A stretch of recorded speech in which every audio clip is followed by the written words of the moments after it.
Hi, I'm John. I would like to try and give you some ideas on what to look for when you go to buy 3D printing machines. This is just my version, but you may find other things will work better for you. So let's get into it. First thing you should look at is the size of the filament. This is a 1.75. You can get 3 mils. The thing is, with 1.75 you will get a better quality, and you will also get a better resolution when you print it. Now over here I have a little stand. Now this was done with a 3mm one. You can see that yes, the wings do come out, and that, and the top of it is a little bit icky, and that, and the feet. I don't know if it's going to focus on the feet. Right, but that was done on 0.2 with a 3mm. A 1.75, this is what you get, a lot more detail. You can actually see the wings, things like that. Right, that's 0.1. 0.2, I would say, is have a look at how fine it can print.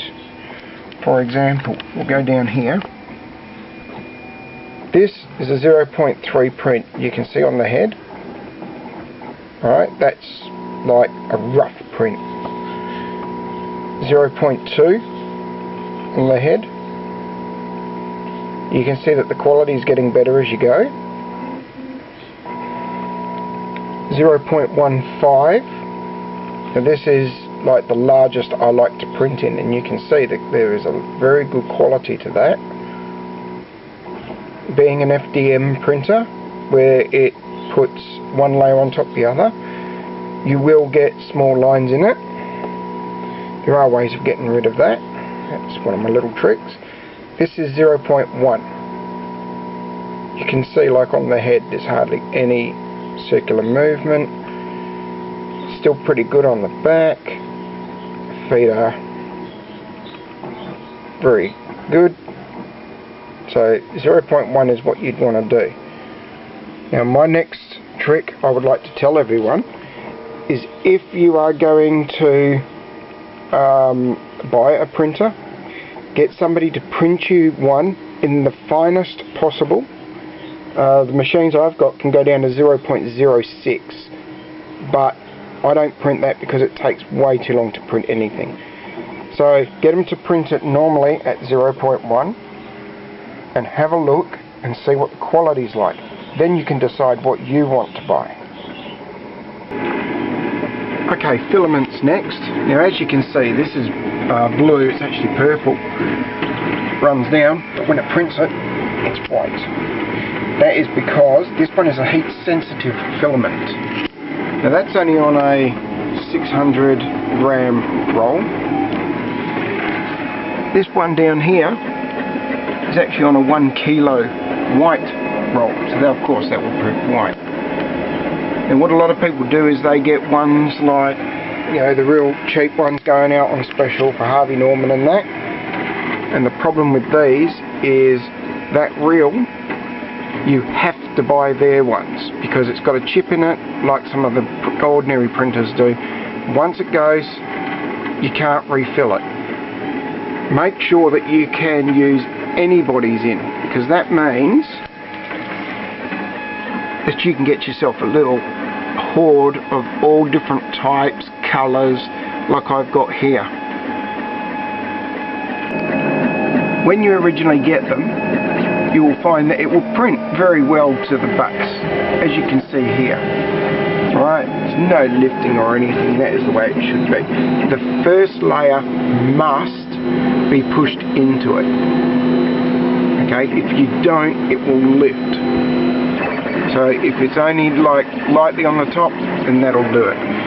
Sometimes you have problems where it will do it all the time. This one here is one of them. So I have put the blue painter's tape on there.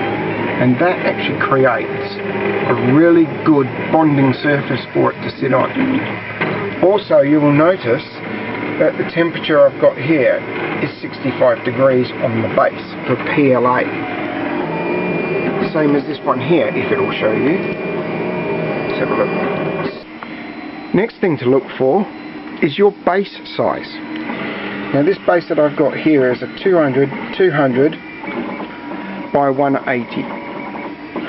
So I can print anything up to that size in that area. If you go for ones that are only like, say, 14, you're restricting yourself to about that much of the base.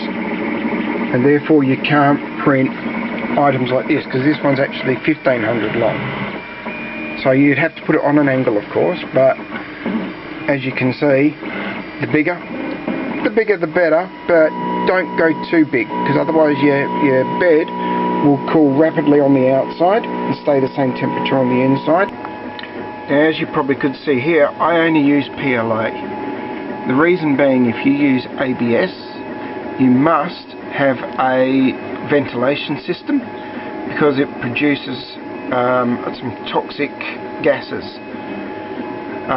Okay, ABS is stronger, it's got a higher melting point, but it also shrinks a lot more on the base, which means you will have a hard time keeping it down. Yes, there are ways. You can make a slushy, put it on.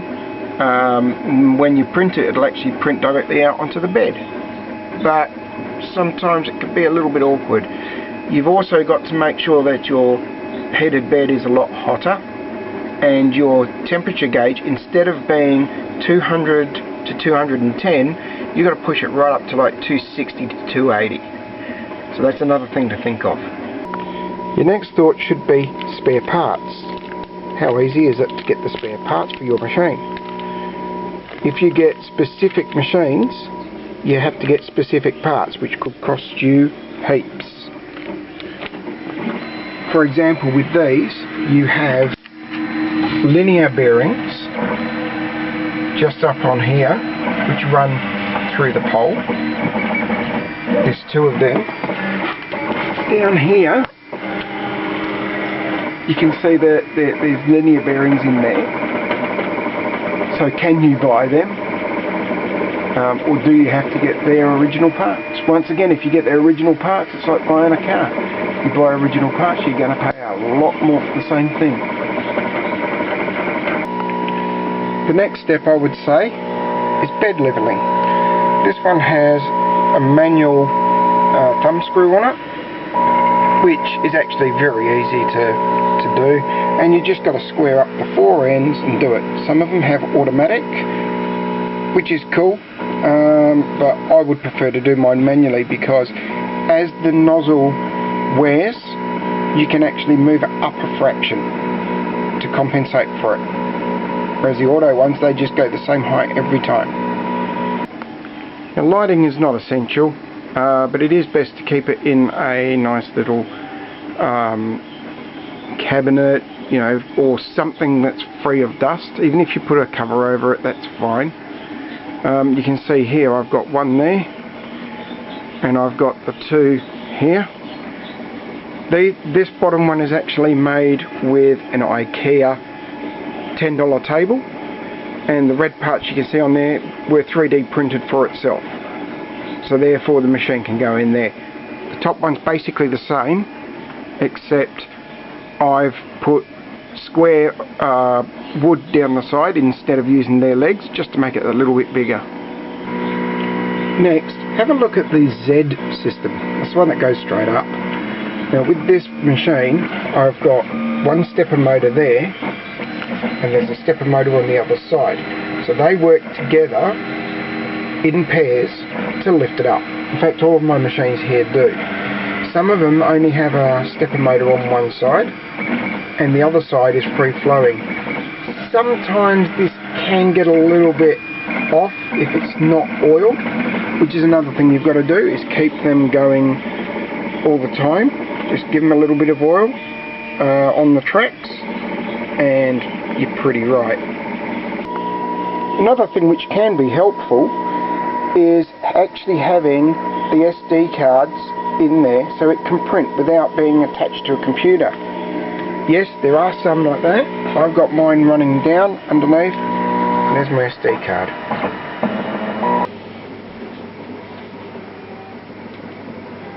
So I hope some of this has actually helped you along the way. And it's just little bits and pieces which we have found after owning 4 3D printers. So all the best.